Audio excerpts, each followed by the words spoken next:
रोज रोज तुम तो सनम ऐसा करोगे, रोज रोज तुम तो सनम ऐसा करोगे, हम जो रूठ जाएंगे तो हाथ मलोगे। तुम तो धोखेबाज हो, वादा करके भूल जाते हो। तुम तो धोखेबाज हो, वादा करके भूल जाते हो। हेलो दोस्तों, आप सभी का स्वागत है आपके अपने YouTube चैनल मैथ मस्ती पर। दोस्तों, मैं हूं मनीष कुमार। आज मैं आपको क्लास 10 का मोस्ट इम्पोर्टेंट सवाल पर चर्चा करने वाला हूं, तो बने रहिए वीडियो के अंत तक। और हाँ, अगर वीडियो आपको अच्छा लगे तो वीडियो के साइड में लाल बटन में सब्सक्राइब है, बेल आइकन है, उसको दबा दीजिए ताकि जैसे ही मेरा वीडियो अपलोड हो तो सबसे पहले आप तक पहुंचे। तो दोस्तों, सबसे पहला सवाल है, कहता है एक वृत्त पर कितने स्पर्श रेखा खींची जा सकती है। अब देखिए, एक वृत्त रहेगा, एक वृत्त पर कितने स्पर्श, तो देखिए इसको कहते हैं स्पर्श रेखा। स्पर्श माने समझते हैं छूना, टच करना, समझ रहे हैं ना। ऐसे छू दिया, देखिए एक रेखा हुआ, फिर छू दिया दो रेखा, ऐसे छुआ 3 4 5 6 7 8 9, ऐसा करके अनंत तक खींची जा सकती है। इसमें पहला ऑप्शन कहता है 1, दूसरा 2, तीसरा 3 और चौथा अनंत। तो समझ जाइए इस सवाल को कि एक वृत्त पर कितने स्पर्श रेखा खींची जा सकती है। तो एक वृत्त पर अनंत रेखा खींची जा सकती है। देखिए जैसे आप यहां खींच सकते हैं, नोट कर लीजिए, ये पहला सवाल। दूसरा मांगिए, कहता 1 + 10 स्क्वायर थीटा क्या होता है। देखिए ये सवाल आप एक फॉर्मूला पर है, आप याद कर चुके होंगे कि सेक स्क्वायर थीटा माइनस में 10 स्क्वायर थीटा का मान 1 होता है, ठीक ना। सेक स्क्वायर को रोकिएगा तो ये 10 स्क्वायर को उस पार भेजिएगा तो 1 + 10 स्क्वायर ए होता है। अब यही में अगर आप स्क्वायर को हटा दीजिएगा तो इस पर रूट ना चढ़ेगा, रूट ना चढ़ेगा, बिल्कुल चढ़ेगा। अब देखिए 1 + 10 स्क्वायर ए को रूट में है, इसको क्या लिखा जा सकता है, तो इसको लिखा जा सकता है भैया सेक ए लिखा जा सकता है, और यही होगा आपका आंसर। तो नोट कर लीजिए ये दोनों सवाल को, दोनों ही इंपॉर्टेंट था। अब आते हैं अगले सवाल में। अब आज जो भी सवाल मैं आपको बताऊंगा सारा परीक्षा की दृष्टि से बहुत बहुत इंपॉर्टेंट। चलिए तो अगले सवाल पर मैं चर्चा करने वाला हूं। तो चलिए ये सवाल में आ गए हैं, कोसेक स्क्वायर 57 डिग्री माइनस में 10 स्क्वायर 33 डिग्री। अब इसका मान देखिए, ऑप्शन नीचे में दिया गया है 0, 1, -1 और 2। अब बताइए क्या आंसर होना चाहिए। तो चलिए इसको सबसे पहले सॉल्व करते हैं। ये नहीं कि अनटक्कर बचे हम 150 कर देंगे, कोई भी टिक कर देंगे गलती हो जाएगा। सबसे पहले तो इसमें आपको सबसे पहले एक बात हमेशा याद रखना है कि चेंज करना है तो किसी एक को, ठीक है ना। ये दोनों में किसी एक को आप हल करिएगा। सबसे पहले तो इसको यहां लिख दीजिए 57 डिग्री माइनस में 10 स्क्वायर 33 डिग्री, ऐसा है, ठीक ना।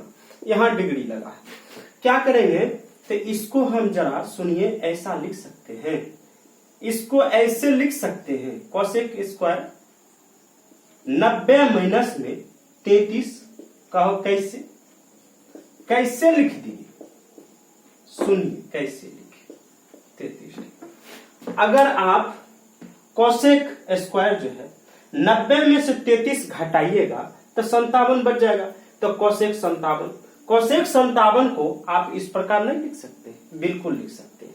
अब cosec square, cosec 90 minus theta होता है सेक थीटा, और यहाँ स्क्वायर लगा है तो स्क्वायर लगाइए, और थीटा जो रहेगा यहाँ पे वही होता है थीटा का मान, माइनस में 10 स्क्वायर 33। अब एक फॉर्मूला आपको याद होगा कि सेक स्क्वायर थीटा, देखिए दोनों की जगह थीटा का मान बराबर, कि सेक स्क्वायर थीटा माइनस में 10 स्क्वायर थीटा का मान 1 होता है, और इसका आंसर आपको टिपना है बी नंबर, ठीक ना। हो गया आपका आंसर खत्म। नोट कर लीजिए इस सवाल को, क्योंकि सेक स्क्वायर थीटा माइनस में 10 स्क्वायर थीटा का मान जो है 1 आता है। तो नोट कर लीजिए। अब आते हैं अगले सवाल में। तो चलिए अगला सवाल में आगे हैं कि cos 48 डिग्री माइनस में sin 42 डिग्री। सबसे पहले तो ये बात आप समझिए कि अगर आपका त्रिकोणमिति ये चैप्टर अगर आपको कमजोरी रहेगा तो सबसे ज्यादा आपको हानि होगा। कहिए कैसे? काहे कि क्लास 10 में कम से कम 22 या 23 नंबर का सिर्फ त्रिकोणमिति से ही चैप्टर से पूछा जाता है। इसलिए इस चैप्टर को आप अच्छा से पढ़िए। काहे कि इस चैप्टर से आपको कम से कम 22-23 नंबर का सवाल जरूर पूछा जाएगा। तो चलिए ये सवाल में आ गए हैं कि cos 48 डिग्री माइनस में sin 42 डिग्री बराबर व्हाट होगा, क्या होगा? तो देखिए चेंज करना है तो किसी एक को, चेंज करना है तो किसी एक को। इसको ऐसे लिख सकते हैं cos 90 में से 42 घटा देंगे, सुनो सुनो, और इधर जो है sin 42 डिग्री। इधर देखिए हम कुछ ना किए, इसी को चेंज किए। देखो इसको हम ऐसे लिख सकते हैं cos 90 माइनस 42। 90 में से 42 घटाइएगा तो 48 नहीं बचेगा? बिल्कुल बचेगा। अब ये फॉर्मूला भी बन गया cos 90, एक तीर दो निशाना, cos 90 माइनस थीटा, और थीटा का वैल्यू जो रहेगा वही बैठाना। cos 90 माइनस थीटा होता है sin थीटा, और ये sin थीटा का मान थीटा का 42 डिग्री। यहां पर भी आइए sin 42 डिग्री। अब बताइए कि sin 42 डिग्री घटाना है sin 42 डिग्री, तो क्या होगा? कट जाएगा और आंसर आपका 0 होगा। कैसे 0? तो 4 में से 4 घटाइएगा तो 0 ना होगा। देखिए ये 4 प्लस में और ये 4 माइनस में, 4 में 4 घटाइएगा तो 0। वही बात ना है, sin 42 डिग्री माइनस से sin 42 दोनों एक जैसा है, घटाइएगा तो 0 आएगा। तो चलिए फिर अगले सवाल में आते हैं। तो अगला सवाल है, इस सवाल को सही से पढ़ लीजिए। सवाल है कि किसी वृत्ताकार क्षेत्र की परिधि 4 पाई है तो उसकी त्रिज्या ज्ञात करें। देखिए मैं ऑप्शन आपको इसलिए देता हूं ताकि आप भी इस सवाल को बना सके। हाँ, अगर सवाल आप बना लेते हैं तो इसको आंसर जो है, आप जो आपका आंसर आता है उसको कमेंट बॉक्स में आप जरूर आंसर दिया करिए। और वीडियो कैसा लगता है कमेंट बॉक्स में आप जरूर बताया कीजिए, और वीडियो को लाइक करना ना भूलिए, शेयर भी करना नहीं भूलिए। अब देखिए किसी वृत्त का क्षेत्रफल, क्षेत्र की परिधि 4 पाई। अब एक बात समझिए कि वृत्त की परिधि का फॉर्मूला मैं लिखा चुका हूं। वृत्त की परिधि की फॉर्मूला होता है 2 पाई आर। वृत्त की परिधि की फॉर्मूला 2 पाई आर होता है, और इधर परिधि है 4 पाई। ठीक ना? यहां वृत्त की परिधि कितना दिया है तो 4 पाई, ऐसे पहले लिख लीजिए। वृत्त की परिधि दिया है 4 पाई, ये वृत्त की परिधि का फॉर्मूला 2 पाई आर होता है, और इधर 4 पाई। देखिए 1 मिनट, 2 दूनी 4, ठीक है? पाई से पाई भी खत्म हो गया, और इसमें पूछ रहा था कि त्रिज्या बताइए, और त्रिज्या यहाँ रेडियस 2 निकलकर आपका बाहर आया। यानी इसका आंसर जो आप कहेंगे तो 2 मीटर होगा इसका आंसर। तो चलिए अगले सवाल में आते हैं। तो सवाल पढ़िए, 21 सेमी त्रिज्या वाले चाप की लंबाई ज्ञात करें जो केंद्र पर 60 डिग्री का कोण बनाता है। देखिए इसमें आपको फॉर्मूला याद रखना होगा। चाप की लंबाई क्या होता है? चाप की लंबाई का फॉर्मूला, चाप की लंबाई थीटा बटे होता है 360, थीटा बटे 360 इंटू में 2 पाई आर। ठीक ना? और यहीं पर कहता त्रिज्यखंड का क्षेत्रफल तो थीटा बटे 360 इंटू पाई आर स्क्वायर होता है। लेकिन इसमें जो चाप की लंबाई पूछा जाएगा तो थीटा बटे 360 इंटू में 2 पाई आर होता है। चलिए थीटा का मान यही होगा 60 डिग्री, और निचवा में 360 गुने 2, पाई का मान 22/7, और त्रिज्या कितना 21 है। यहाँ 21 बैठा दीजिए। 0 से 0 काटिए, 6 एकम 6, 6 चौक 36, 2 एकम 2, 2 तिहाई 6, 7 एकम 7, 7 तिया 21, 3 3 खत्म। यानी आपका आंसर जो है 22 आएगा। इसको नोट कर लीजिए। तो सवाल है, कहता है दो घनों के आयतनों का अनुपात 1:27 है, तो उनके पृष्ठीय क्षेत्रफलों का अनुपात क्या होगा। सुनिए कि घन का पृष्ठीय क्षेत्रफल होता है 6a², यानी हमको भुजा चाहिए और भुजा का मान जो है वो आयतन में है। तो सबसे पहले आप आयतन से भुजा का मान निकाल लीजिए। ये दो घन है, उसके आयतनों का अनुपात 1:27 है। तो देखिए पहला घन जो होगा, पहला घन का आयतन कितना दिया है 1, यानी घन का आयतन का फॉर्मूला a क्यों होता है और इसका मान 1, ठीक ना। और a निकालिएगा भुजा, और ये घन हटने पर यहां घन बनेगा, क्यों हटने पर यहां घन बन गया, यानी इसका भुजा निकल गया 1, ठीक है ना। पहला घन की a बराबर निकला है 1, आप इसको याद करिए, पहला 1 निकला है।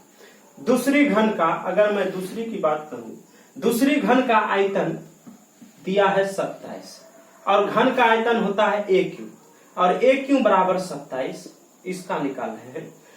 अब इसका जो है घन क्यों हटने पर घन चढ़ जाता है, और घन चढ़ेगा कितना पर 27, और 27 का घन 3 होता है, यानी दूसरा घन का जो भुजा आया है, दूसरा घन की भुजा a2 मान लेते a1, ये आया है 3 आया है, ठीक। अब जो है आपको निकालना है पृष्ठीय क्षेत्रफलों का अनुपात। देखिए अनुपात निकालना बहुत ही आसान है। उसको पहला का पृष्ठीय क्षेत्रफल और दूसरे के पृष्ठीय क्षेत्रफल को बटा में लिख देना ही अनुपात कहलाता है। क्लियर। देखिए कैसे करना क्या है, उनके पृष्ठीय क्षेत्रफलों का आयतन। अब देखिए ये घन है, घन के पृष्ठीय क्षेत्रफल का आयतन। अब डायरेक्ट अब दो घन है तो उनके पृष्ठीय क्षेत्रफलों का आयतन।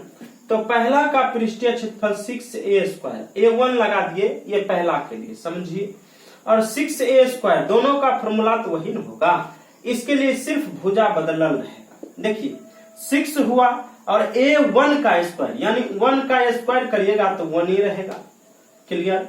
नीचे आइएगा 6 और a2 यानी 3 का स्क्वायर, 3 का स्क्वायर होता है 9, 6 से 6 खत्म, 1/9 बचा, और 1/9 को आप क्या करिएगा, 1 को ऊपर लिखिए और अनुपात सटाइए, 9 को इधर लिखिए, ठीक ना। अनुपात का मतलब बटा होता है और बटा का मतलब अनुपात होता है। 1:9 इसका आंसर हुआ।